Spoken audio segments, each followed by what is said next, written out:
आपकी पुरानी कक्षा में ट्रेट्स यानी शील गुण, क्वालिटी यानी गुण पर चर्चा हुई थी। ट्रेट्स हमारे जीवन को अधिकाधिक प्रभावित करते हैं, इसको कैसे बेहतर नियोजित करें। गुण सुना है, गुण मतलब क्वालिटी सामान्य शब्द, और शील गुण मतलब वही है, उसका अंग्रेजी में शब्द है ट्रेट्स, सुना भी नहीं होगा लोगों ने। देखिए, क्वालिटी यानी गुण बाहरी व्यवस्था है, जैसे सेवा करने का भाव, केयर करने का भाव, ये गुण है। लेकिन करे ना करे, भाई इसको मदद करे ना करे, दिमाग अप्लाई करते हैं, बुद्धि अप्लाई किए और उस अनुरूप काम करते हैं उस तरीके से। लेकिन ट्रेट्स वाला व्यक्ति, शील गुण वाला व्यक्ति करे बिना रह ही नहीं सकता सेवा, वो दिमाग अप्लाई नहीं करेगा। ट्रेट्स क्या हुआ? ऐसा गुण जो शरीर में बहने वाला रक्त प्रवाह जैसा, इसलिए उसे शील गुण कहते हैं। सचमुच ये हमारे जीवन को अधिक से अधिक प्रभावित करती है, शील गुण, ट्रेट्स। लेकिन हमारा ध्यान इस पर नहीं जाता है। ट्रेट्स बहुत अच्छा किया, किसी ने क्वेश्चन पूछा, इस चीज़ को देखिए। व्यक्तित्व परिष्कार की कक्षा में शील गुण पर ज़्यादा ध्यान दीजिए, गुण पर ही हम लोग ध्यान देते हैं, गुण अवगुण पर ध्यान इस पर नहीं जाता। हम जब भी अपने को चेक करते हैं, इंट्रोस्पेक्शन करते हैं, तो गुण अवगुण तक सीमित रहते हैं, उथला।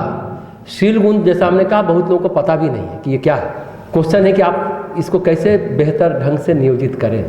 तो जिंदगी की समझ से, अनुभव से, या किसी अच्छे व्यक्ति के, विद्वान व्यक्ति के परामर्श से भी ये बढ़ती है। ट्रेट्स, शील गुण आपका बढ़ेगा। जो भी गुण है या शील गुण है, ये क्या है? ये सभी मनुष्य की शक्तियाँ हैं। किसी में स्मरण करने का गुण है तो स्मरण शक्ति कहलाएगी, किसी को प्रवचन करने का गुण है तो वो प्रवचन शक्ति कहलाएगी, किसी को 8 घंटा काम करने का गुण है, कहे कि कर्मठ आदमी है, वो कहलाएगा ना, उसके अंदर ऊर्जा है, शक्ति है। तो कहने का अर्थ है, समझ के अनुसार उसका आप नियोजन करेंगे तो गुणों में बढ़ोतरी होगी और उस गुण से लोग लाभान्वित भी होंगे। आपके गुण में भी बढ़ोतरी होगी और आप शील गुण है तो उससे लोगों को भी फायदा होगा, लाभान्वित होंगे। शील गुण है क्या? सच कहिए तो शील गुण व्यक्तित्व है, पर्सनालिटी है। व्यक्तित्व की क्षमता को ही शील गुण कहते हैं, और व्यक्तित्व की क्षमता का प्रकटीकरण ही गुण है।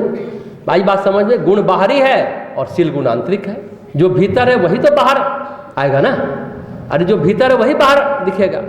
अब किसी के अंदर दया भाव है, कुछ ऐसी परिस्थिति बनी, कोई दुखी या परेशान है तो दया भाव बाहर आएगा। अगर उसमें दया भाव रक्त प्रवाह की तरह नहीं है तो मदद कर भी सकता है और नहीं भी कर सकता है, फिर वो बुद्धि से गाइड होगा। शील गुण वाला व्यक्ति एकदम अंतर्मन से गाइड होता है, आत्मा से, अंतरात्मा से। अगर उसके अंदर दया का शील गुण है तो उसके अंदर उद्वेग आएगा, भावनाएं उद्वेलित होगी, वो चुपचाप नहीं रह पाएगा, मदद करके आएगा।